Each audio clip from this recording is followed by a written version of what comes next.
সহিহ বলা হয়।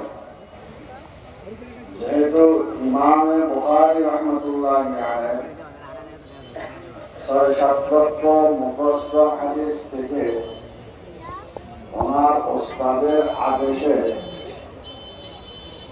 সহিহ হাদিসগুলোর থেকে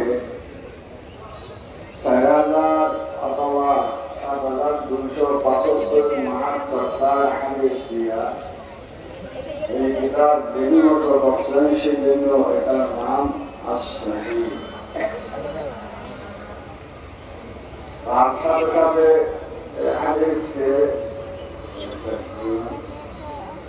হাদিসকে বলা হয়, এই কিতাবের নাম المختصر من أمور رسول الله صلى الله عليه وسلم وسننه وأيامه। ইমাম বুখারী রাহমাতুল্লাহ আলাইহি মুহাম্মদ ইবনে ইসমাঈল বুখারী